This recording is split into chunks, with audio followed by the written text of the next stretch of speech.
Bueno, pues ya estamos aquí otra vez. Ha sido un cortito. A ver, aquí me han escrito unas cuantas palabras, más otras que tenía yo, sobre César Requesens. Ante todo decir que es un amigo, un colaborador de esta jornada, porque os voy a explicar rápidamente, ¿no? Esta conferencia es el final de una jornada que la hemos querido llamar, hemos tenido bien a llamarla, Noviembre Mágico y Misterioso. Por lo tanto, esta conferencia es el final de esa jornada. Unas jornadas que han tenido lugar durante 5 semanas consecutivas en diferentes puntos de Granada, en ocasiones sitios desconocidos hasta última hora, porque hemos quedado en un punto de reunión y a partir de ahí nos hemos ido al sitio donde se hacía la conferencia. Sitios realmente impresionantes, algunos muy especiales, sitios secretos, sitios con mucho enigma y con mucho misterio, por cierto, sobre todo el último. Deciros que este Noviembre Mágico y Misterioso se va a intentar repetir todos los años, obviamente, lógicamente, y que esta última conferencia tiene un fin solidario, y esto siempre va a ser así. Bueno, hablar de César Requesens llevaría casi el tiempo de la ponencia, en parte. César Requesens es escritor y periodista. Destacar su historial en La Opinión de Málaga y Granada, y su actual colaboración con Granada Hoy como columnista. Actividad que ha combinado con la producción literaria. Intervenciones en emisoras de radio. Ha hecho diversas colaboraciones con nosotros, de hecho lo conocimos en el radio. La hibridez entre lo literario y lo periodístico le ha permitido introducirnos en un mercado un poco algo que se ha olvidado. Es un mercado que tenemos un misterio muy impresionante en Granada, y él un poco lo ha resucitado. Ha resucitado ese misterio, hace visitas y es guía. Bueno, hace concretamente su Granada secreta, hace visitas por esos rincones mágicos de nuestra ciudad que son desconocidos, también visitas subterráneas, y por lo cual lo conoceréis también por esta faceta suya, ¿no? Nos muestra una Granada desconocida incluso para los propios granadinos, ¿no?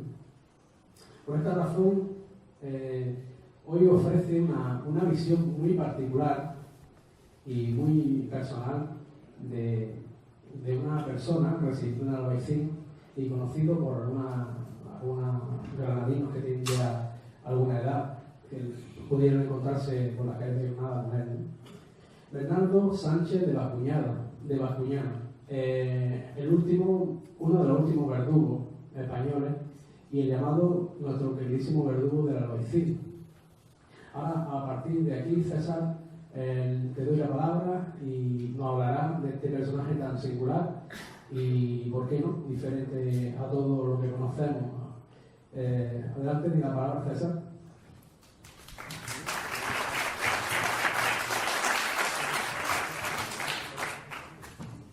Pues buenas tardes a todo el mundo, muchas gracias por estar aquí y muchas gracias a José Luis por la presentación tan entrañable que ha hecho de mi persona. Vamos a ver, hoy yo planteo un acercamiento a un verdugo desde una óptica afectiva. Sé que la propuesta puede resultar un poco curiosa, pero espero que al final de la charla pues entendáis y sobre todo compartáis conmigo el sentimiento que yo tengo hacia este personaje al que conocí hace ya pues bastantes años, no personalmente, sino su historia, y conforme ha pasado el tiempo cada vez me ha resultado más sugerente y hechizante. ¿Por qué? Primero, por ser granadino. Aquí hasta el año 73, que fue el año de su muerte, tuvimos al verdugo de la Audiencia de Sevilla, y era un personaje muy querido en su barrio.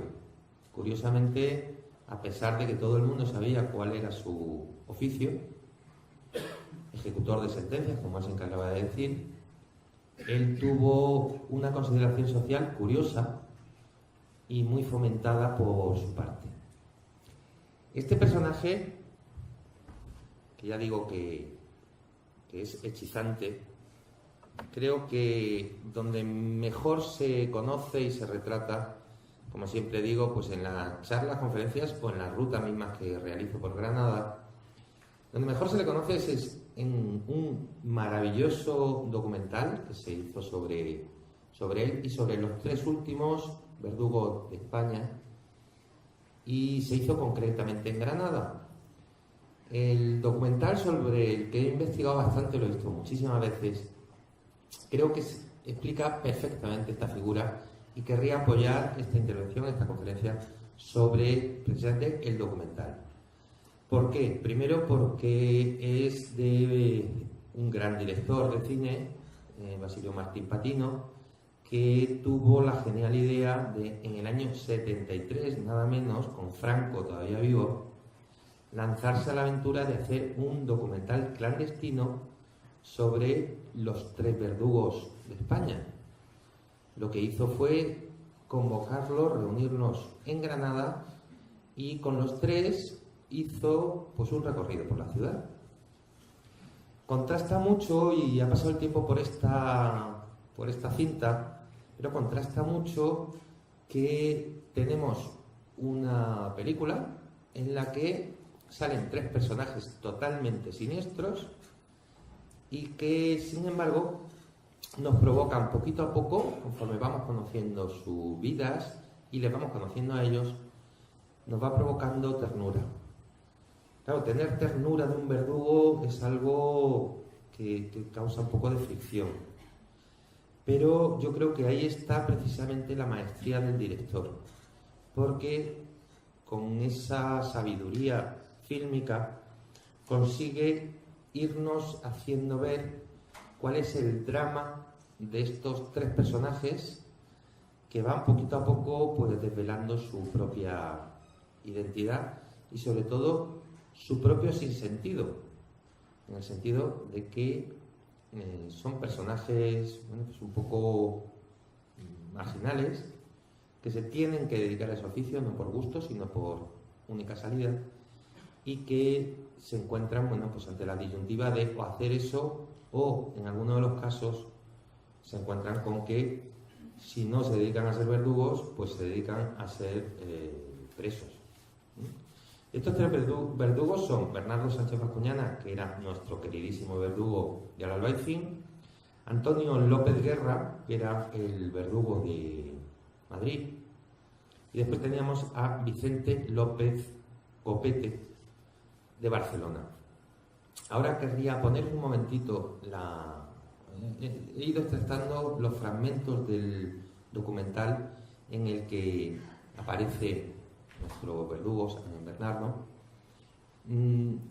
También intervienen alguna vez los compañeros, y querría en este primer fragmento que os fijéis en primero el personaje, que es sobre el que yo quiero hablar, y en las apariciones de los compañeros, que veáis el contraste tremendo entre Bernardo y los otros verdugos, que es el tema que yo quiero tratar con vosotros. Un momentito, vamos a ver si se oye bien.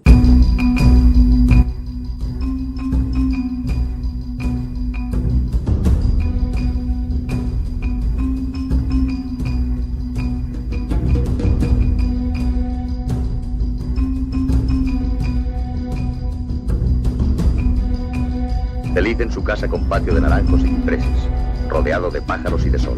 Espíritu religioso, patriarca entre los suyos, poeta, el tercero de los verdugos españoles, nació y fue guardia civil en Granada.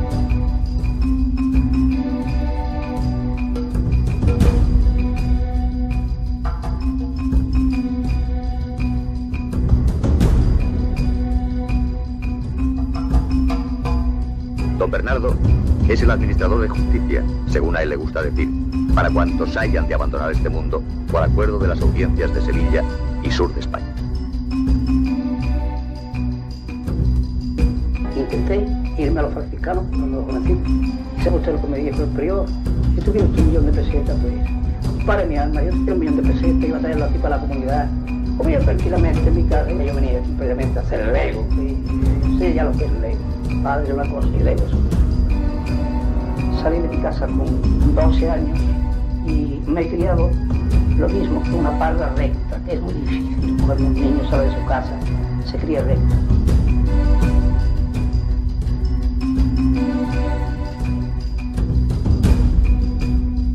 Don Bernardo sabe que cualquiera puede llegar a ser su cliente. Si peca, si la vida le lleva a marginarse.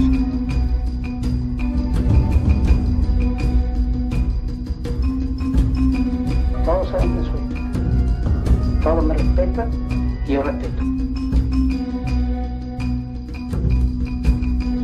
Me piden un favor, soy el primero en hacerlo. Aunque me perjudique, pues lo hago. Todos estos que deben ser gitanos, pues raro el que no dice un favor. Raro.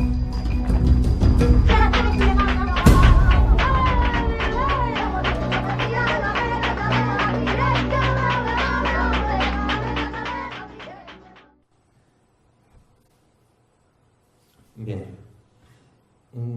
Creo muy interesante estas imágenes en varios aspectos. Una de ellas es la cotidianidad de un verdugo.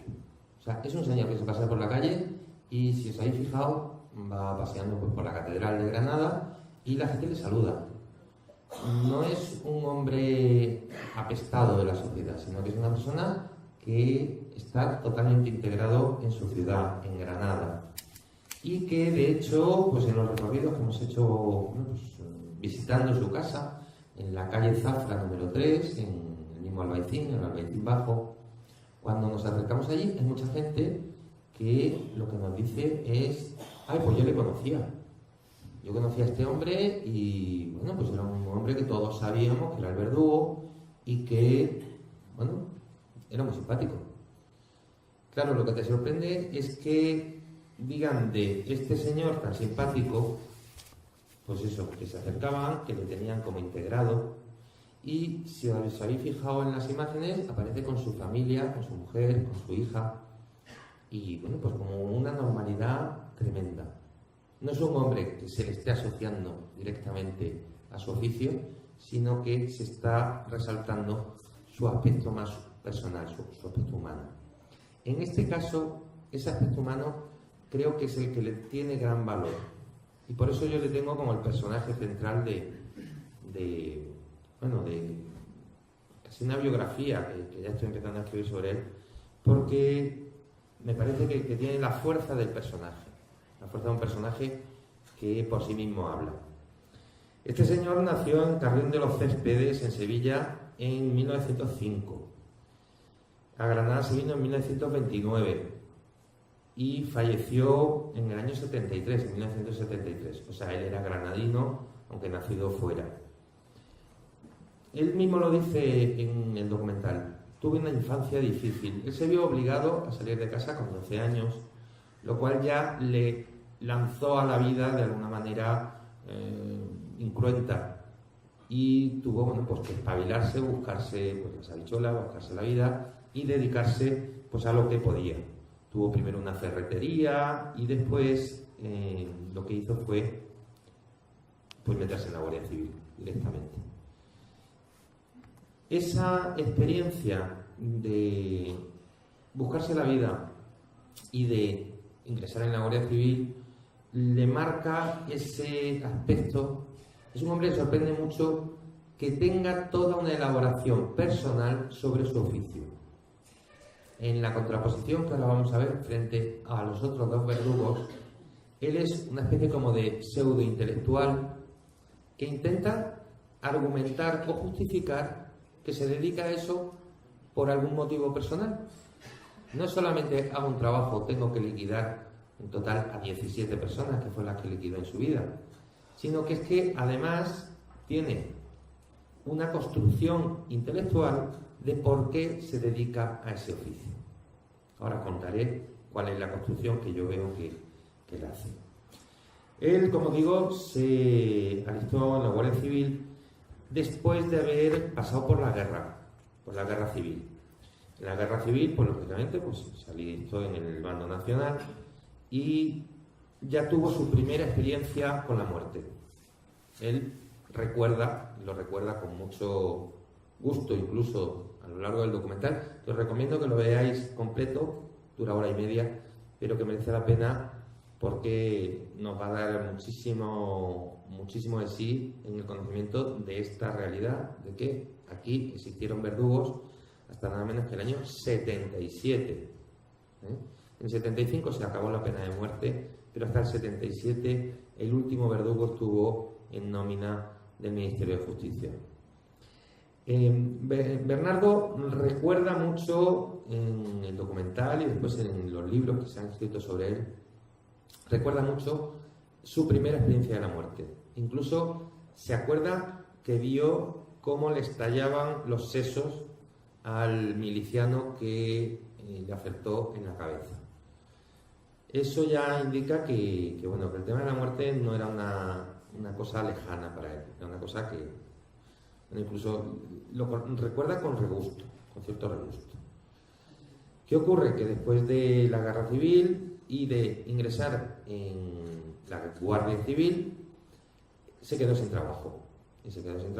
Y no tenía más horizonte que entrar pues, en el cuerpo de ejecutores de sentencias, que era como se llamaba, un eufemismo para llamar al verdugo de la Audiencia de Sevilla. Él dice que su motivación inicial no fue otra que simplemente ganar dinero. Él cobraba 6.000 pesetas de la época por cada uno de sus trabajos. Y en esos trabajos, él ponía el máximo cero. Y aquí es donde está un poco el hecho diferencial respecto a los otros verdugos. Él realizaba su trabajo de una forma vocacional casi. O sea, llega un momento en que se acaba creyendo tanto su papel de verdugo que se convierte en su persona en una función sagrada. Y él lo elabora así. Alguien tiene que hacer el trabajo. Alguien tiene que ser verdugo. La sociedad decide que si alguien ha cometido un delito horroroso, alguien se tiene que encargar de ese trabajo. Y esa función le ha tocado a él. Entonces, ¿cómo lo elabora él? Yo soy un enviado de Dios, que lo que tiene que hacer es aplicar la ley de Dios más implacable, que es el que le hace la paga. Y eso es lo que él se monta en la cabeza, se monta como personaje para, de alguna manera, endulzar el pasaje, endulzar su oficio, como para poderlo integrar en su persona. Porque Bernardo Sánchez Bascuñana tenía otra faceta muy peculiar, y es que él tenía vocación religiosa. Entonces, claro, ya tenemos a un personaje que va creciendo, creo yo, cuando nos enteramos que el que es el verdugo que mata a toda la gente del sur de España, él estaba en la Audiencia de Sevilla, pero estaba encomendado para todo lo que fuera de Madrid hacia abajo, de tal manera que venía a Granada, iba a Sevilla o incluso iba a Canarias, donde fue su última actuación, su último trabajo. Contrasta muchísimo esta función social suya en la sociedad de la época, estamos hablando de la época del franquismo, con un señor que pidió el ingreso en la Orden de los Franciscanos. La Orden de los Franciscanos, ya sabéis que es una orden bastante estricta y, sobre todo, que quería ser monje. O sea, él se quería meter en un convento y pidió el ingreso. Lo dice en el trocito que os he mostrado. Y sin embargo, al final no le admitieron y continuó o siguió con su trabajo de verdugo. Fijaros lo que puede ser una persona que tiene sentimiento religioso, pero que se dedica a impartir la muerte. Aquí es donde yo veo en nuestro personaje una necesidad de encontrar sentido a lo que hace, porque es que si no, la contradicción que lleva dentro se le haría insoportable. Y entonces es cuando él busca esa función divina. Esa función divina que le hace, primero, haces unas tarjetas en las que dice ejecutor de sentencias o administrador de justicia, y después, en el entorno social suyo, él se comporta, primero, con una vestimenta muy para no pasar desapercibido, con sombrero de lancha, con una pelliza y una piel aquí. Vamos, era un hombre corpulento además, pero que no era una persona que se ocultara, sino era una persona que se hacía visible y que socialmente todo el mundo le iba reconociendo por la calle. Incluso también, como había sido guardia civil, llevaba su pistola dentro del abrigo, pues por si había alguna necesidad. Él seguía yendo con su propia pistola sin ningún problema. Esta función social y esta elaboración suya mental es la que hace que nos pueda contar. Esta vida precisamente es una vida ante todo y siempre todo muy egoísta, y el egoísmo no lo conozco. No envidio a nadie. La vida realmente no es digna de vivirla. Son momentos muy graves, muy difíciles. Tan graves son que yo, siendo ejecutor de sentencia y el decano de ellos, hoy envidio el que traspasa los umbrales de la eternidad. Dichoso el que se marcha y desgraciado el que queda, porque esto es un valle de lágrimas. En esta vida nadie es dichoso, nada más que el que se propone serlo. Yo soy una orden que tengo que salir de viaje, ya sé que es para ejecutar. Y entonces estoy ya nervioso, no sabe Dios divino.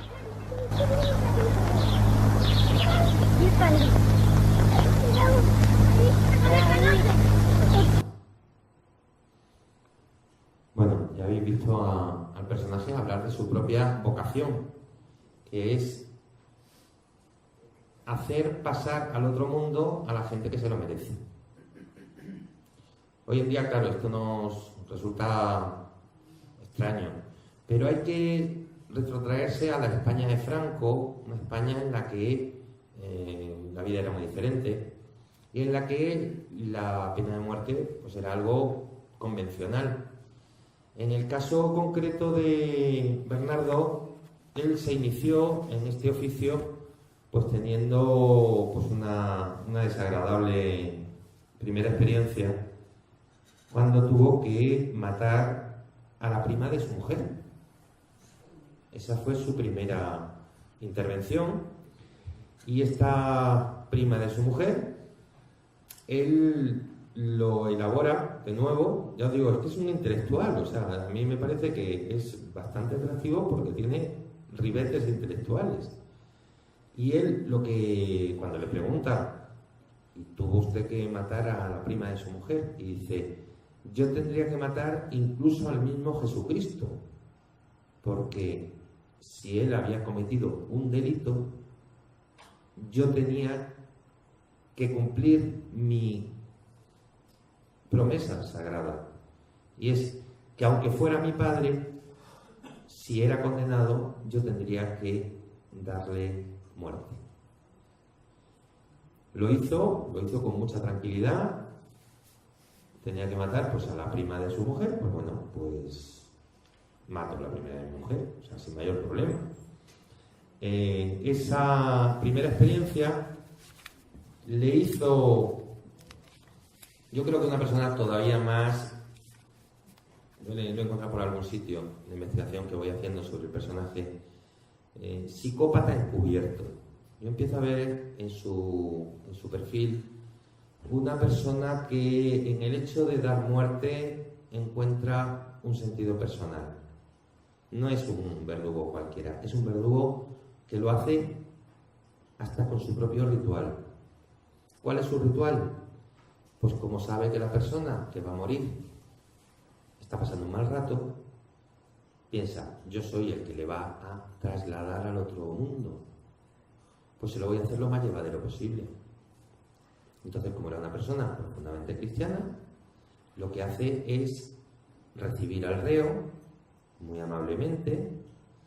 Varios de los asistentes religiosos, ya sabéis que en todas las ejecuciones con el garrote vil, que era lo que se utilizaba, tenía que haber 5 personas que dieran testimonio de que se había realizado el ajusticiamiento, pues tenía que haber un sacerdote. Los sacerdotes relatan que las muertes o las ejecuciones realizadas por Bernardo eran las que más gratas les parecían, porque el propio verdugo hacía las funciones de sacerdote, recibía al reo. Previamente lo había estudiado físicamente para saber cómo tenía de fuerte el cuello, para saber qué fuerza tenía que aplicar a la manivela. No me quiero poner morboso, sino que es que el tema ya lo es, creo yo. Entonces, él les estudiaba, les miraba se documentaba, por decirlo así, leyendo mucho sobre ellos en los periódicos y haciéndoles un seguimiento incluso para saber si realmente merecían la muerte. Por supuesto que iba a cumplir la sentencia, pero él se tomaba la molestia de decir, voy a voy a realizar la ejecución a una persona que realmente se lo merece. Cuando llegaba el momento del ajusticiamiento, él lo que hacía era, por supuesto, colocar a la persona en el taburete, apretarle el collarín y, sabiendo que la persona pasaba un momento de pánico, lo que hacía era decirle, hijo mío, sé que estás pasando un mal momento y si eres religioso podemos rezar juntos un credo. Empezaban los dos juntos a rezar, el reo se relajaba, se dejaba hacer y cuando llegaba la palabra creo en Jesucristo, su único Hijo de nuestro Señor, en Cristo era cuando le daba la manivela. ¿Qué conseguía con eso? Que el reo estaba distraído, estaba relajado pensando que cuando acabara el credo era cuando le iban a dar el matarile, pero él les pillaba desprevenidos, según dice él, los testimonios que se recogen de su oficio, pues para que no sufriera. ¿De acuerdo? Como veis, un personaje peculiar. Personaje yo creo que casi literario, por eso me tiene tan fascinado y poquito a poco me voy metiendo más en su pellejo. Y en ese meterme en su pellejo voy encontrando, pues eso, muchas variables.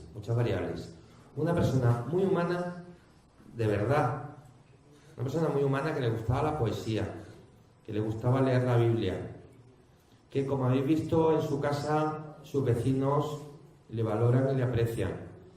¿Habéis visto una niña que se acerca a darle un beso cuando él sale con la maleta?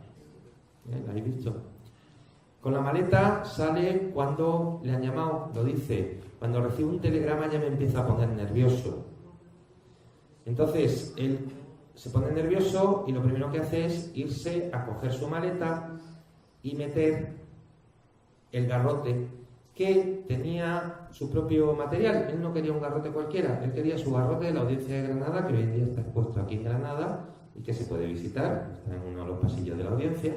Él se llevaba su propio garrote para asegurarse que el instrumental era propio.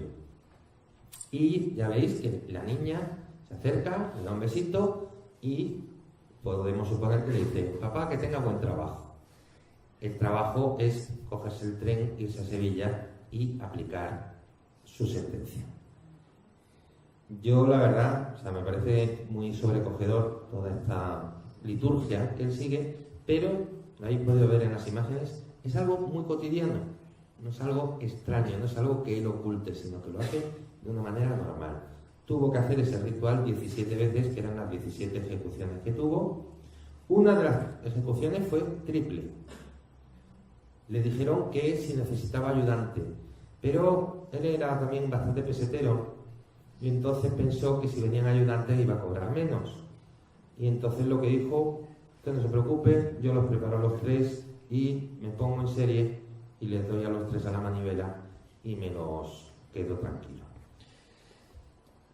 Utilizaba el garrote vil. Conocéis todos el garrote vil, creo yo, es un instrumento absolutamente nacional, igual que la guillotina fue absolutamente francesa. El último verdugo con guillotina tuvo el honor de haberse liquidado a 250 personas y tenía en su casa una guillotina en pequeñito que cuando iban las cámaras y a hacerle reportajes pues les enseñaba el sistema porque le gustaba mucho saber cómo funcionaba la guillotina y demás.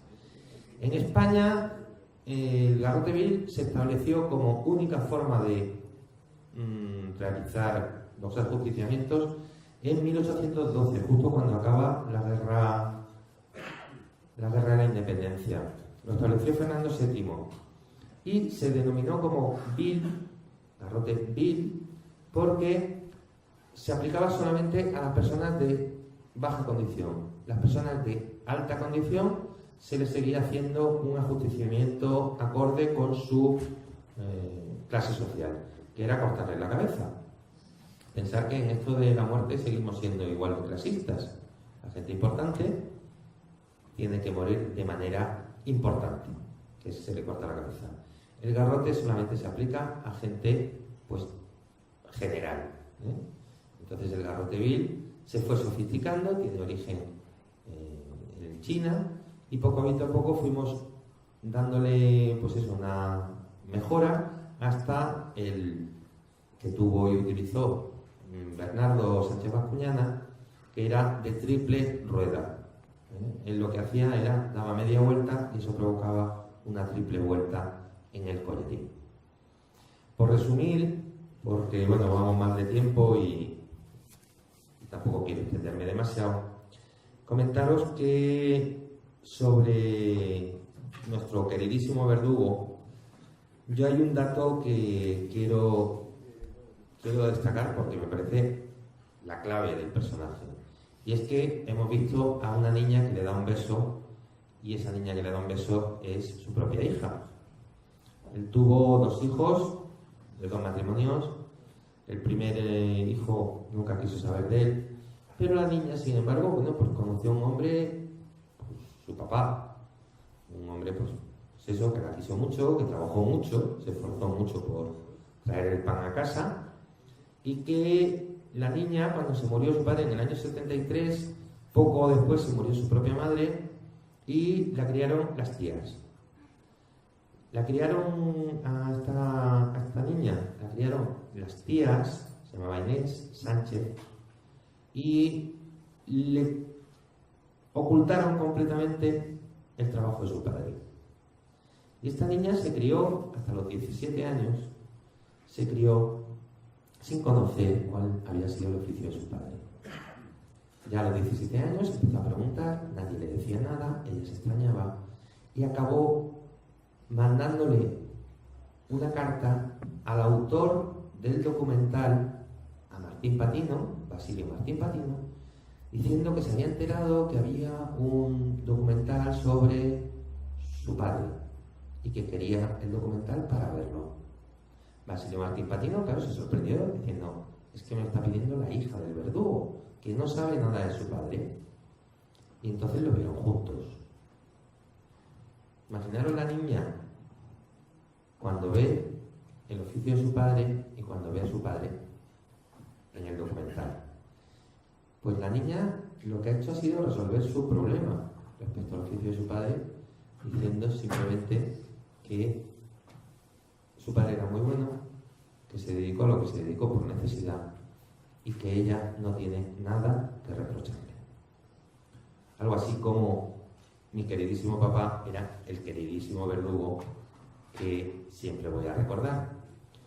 Tanto impactó esto al autor del documental, a Basilio Martín Patino, que incluso hizo un epílogo final de su propio documental y entrevistó a la propia hija y hizo un pequeño documental de unos 12 minutos, un corto, en el que su hija, la hija de Bernardo, habla sobre la relación con su padre y cómo ella ha conseguido superar el impacto de no haber conocido a su padre y después enterarse que su padre era el verdugo de Granada. Si queda un momentito, me gustaría poner para concluir un trocito más de nuestro personaje.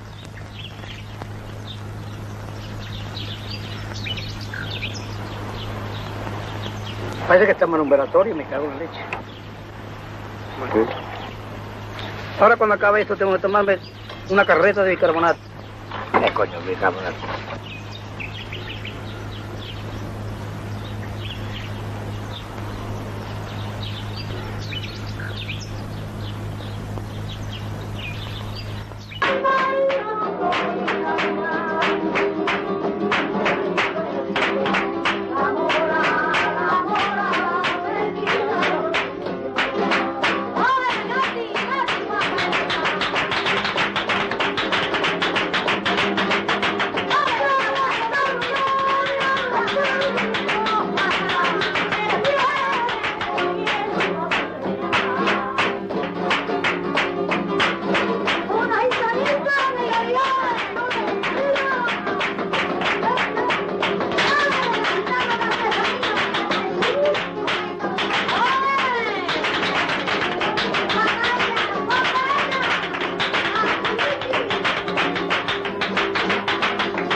Pues te diré una cosa, fue un buen panorama, ¿no?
Bueno, espero haber sabido ilustrar un poco al personaje. Ha sido unas cuantas pinceladas nada más, porque quería hacer una intervención corta, pero creo que es un personaje que invito a todo el público a que indaguen en él y sobre todo lo que nos está proporcionando el ir empezando a difundir su figura es que están empezando a aparecer personas que le han conocido en Granada y que nos aportan datos sobre cómo era personalmente y después, bueno, cómo se comportaba.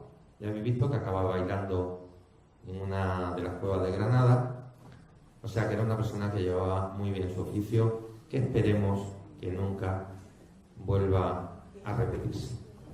Muy bien, pues muchas gracias. Gracias, César.